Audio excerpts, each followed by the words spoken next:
Morning peeps, good morning everyone, how's everyone doing? Hopefully you guys are all doing well. Don't forget, if you're new to the channel, like, share, subscribe. Shout out to a good friend of mine, a guy called Henry. I don't know if you guys have watched a documentary, it's on my channel, called My Journey. He filmed it and put it together. He's back now. He was always a content maker, but he's now back making great content, some good boxing stuff. Go and check out his channel. I'm going to put the link in the description. Hopefully he stays around. One thing he does do is he travels so much and he jumps onto other projects, and sometimes he's in boxing and then out of boxing. I'm talking directly to him now. Stay in the sport of boxing. You've got so much to offer. Again, guys, go and check out his content. Go and subscribe to his channel. Give him a bit of a boost and a bit of support if you can. And if you haven't watched that documentary, by the way, I'll put the link to that in the description as well. We filmed it a couple of years ago, and it charts me from birth up until a couple of years ago, so it's quite interesting. All right, before we talk all things Daniel Dubois and him wanting to stop AJ, I smile there because I like this side of Daniel Dubois. I'm not mad at it at all. But before we talk all things that Wembley edition card, let's have a look and see if there is anything to talk about very quickly. All right, let's start here. Jarrell Miller, sometimes you get robbed. Yeah, he did get robbed. I think everyone that watched that fight, everyone that's in the highlights even, would have known that Jarrell Miller beat Andy Ruiz Jr. But I don't think it's going to affect him in any way, shape or form. I think his next fight will be like he won. Like his next papers will be like he won. So I don't think it affects him at all. It was a good performance from Jarrell Miller. I wasn't quite sure we were going to get that output.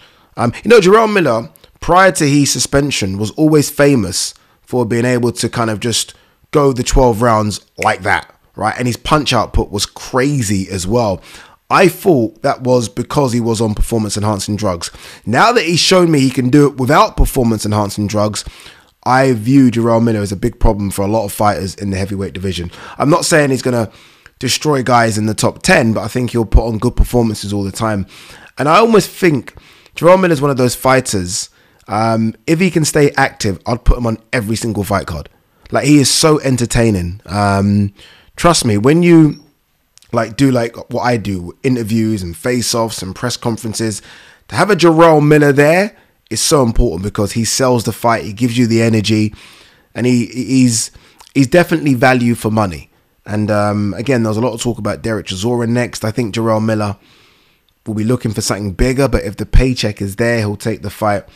And yeah, could be an interesting one. Canelo Alvarez on Turkey Al Sheikh. It's his problem, not mine. I didn't ask for a fight. Kind of true. It's a true statement, isn't it? I mean, Canelo didn't ask for Crawford. So if you want Canelo to fight Crawford, then you got to go to his demands. Like, whether you say he's ducking fighters or he's being greedy, he didn't ask for Crawford. Turkey asked for Crawford. Crawford asked for Canelo. Turkey asked for Canelo Crawford, and Crawford wants the Canelo fight as well. I haven't once heard Canelo ask for this fight.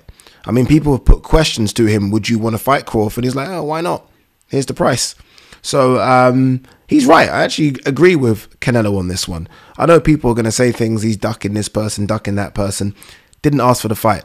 If you don't ask for the fight and someone wants you to fight, here are my demands. If you don't, meet those demands, fine. We don't have the fight. It's not a problem. So I'm not too mad on Canelo there. Oscar De La Hoya, Virgil Ortiz, Tim Tszyu is the fight. Should both win. I mean, both of these guys have got really, really tough fights. If that is the case, and that's what Oscar wants to make, kind of goes back to the video I made yesterday when I said, who is Terence Crawford going to fight? Because then that rules out both Virgil Ortiz and Tim Tszyu. I mean, there aren't that many other people out there in the 154-pound division. There's Sebastian Fundora. There's Jaron Ennis. If he steps up, he's not a 154-pounder. There's Errol. There's Jamel. Those two are unrealistic because they're not fighting anymore. So, yeah, if you're Terence, you're like, well, one second. I should get first dibs on who I fight. I want Virgil. I think that's the road they're going to go down. That's what I think anyway.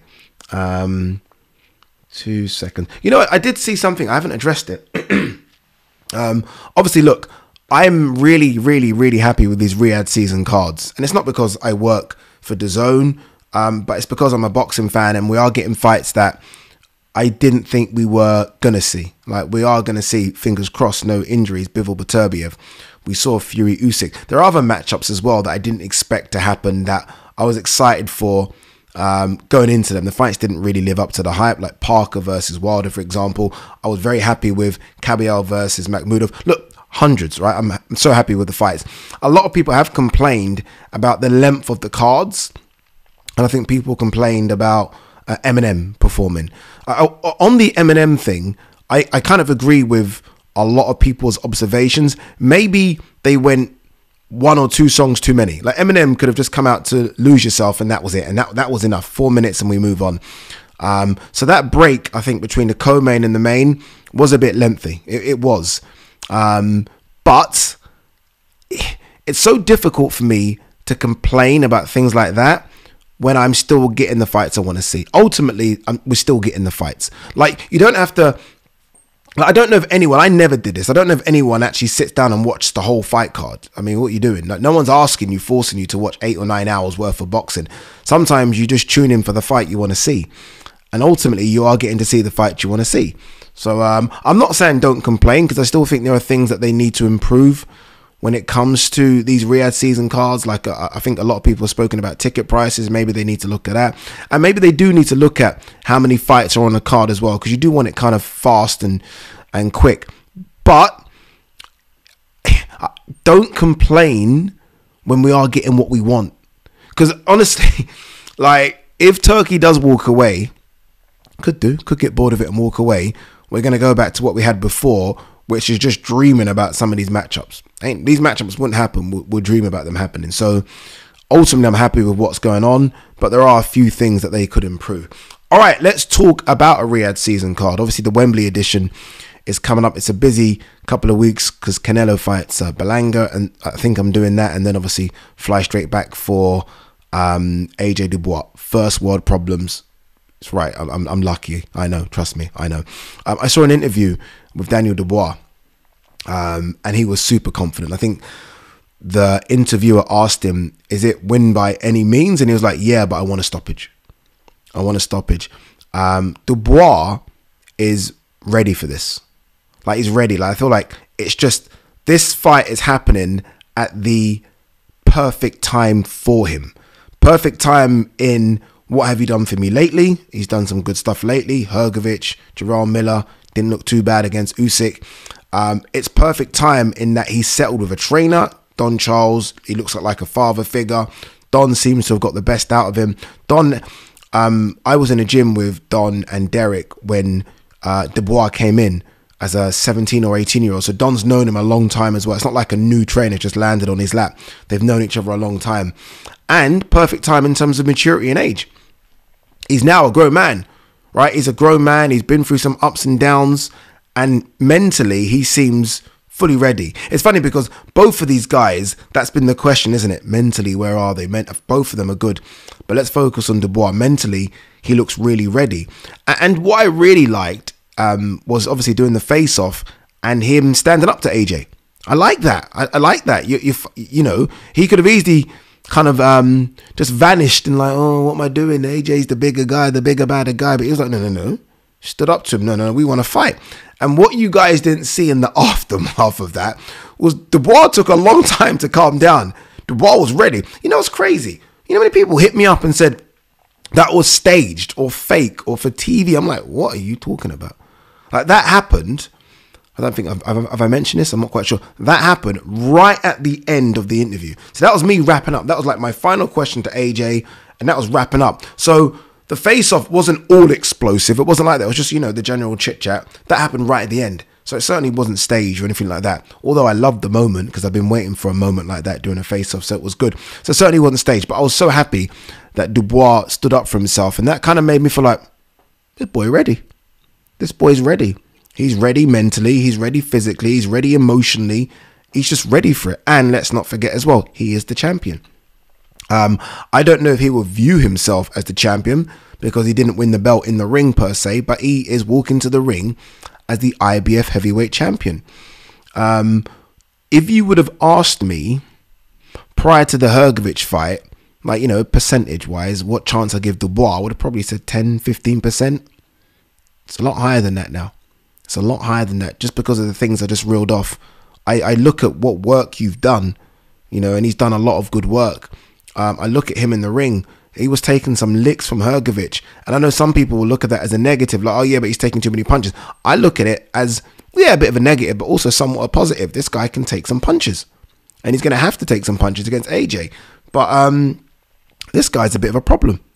I think this is, and it's weird with boxing, isn't it? Because I didn't care about this fight. I had no like interest in it. I was like, oh man, it's got to be AJ Wilder, it's got to be AJ Fury, potentially an Usyk trilogy fight.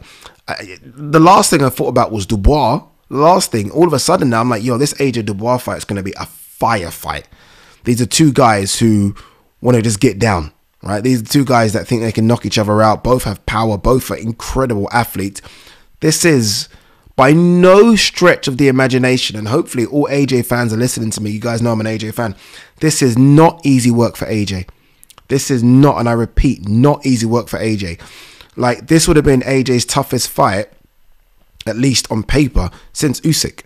This is way tougher than Jermaine Franklin, way tougher than Helenius, way tougher than Otto Volin, and obviously way tougher than Francis Ngannou. This is not easy. This is not easy. And if Dubois were to win, he's going to stop AJ. Like, this ain't going points. This is not, no chance. No chance. So, look, I still favour AJ, the big dog. I still think that his experience will help. But now, Dubois has experience. Dubois has experience in going, was it to Poland? When he fought Alexander Usyk? It was, right? Going there and it was, you know, 99.9% of the crowd is favouring Alexander Usyk. He's got that experience. Unless, yes, it was a loss, but hopefully you learn from your mistakes, you learn from your losses, and I think he has.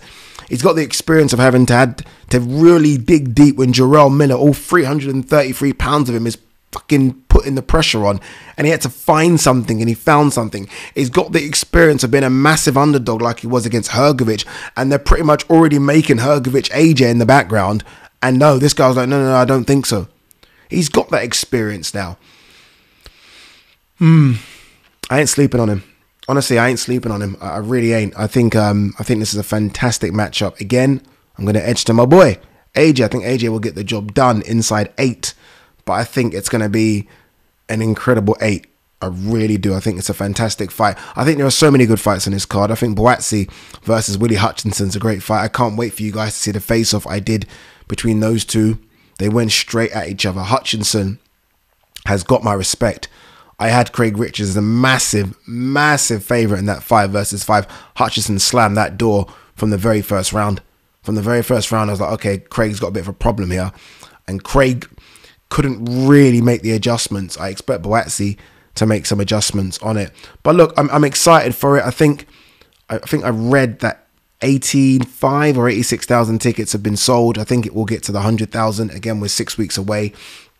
Hopefully no injuries, none please, because we're at the time now where if someone were to get injured right now, maybe right now you can find a replacement. Anything after, and then that's it, right? You're not going to get a replacement. That fight will be taken off the card, so hopefully no injuries. The atmosphere will be the best ever Riyadh season atmosphere. Fury Usyk was insane. But when I was at the BMO Stadium for Crawford Majumov, I think that held like 20,000 or something. It looked massive, but it was only like a 20,000 seater stadium. To think that we'll have 5 times that Wembley, I think the Saudis are going to be so shocked by the noise the Brits make.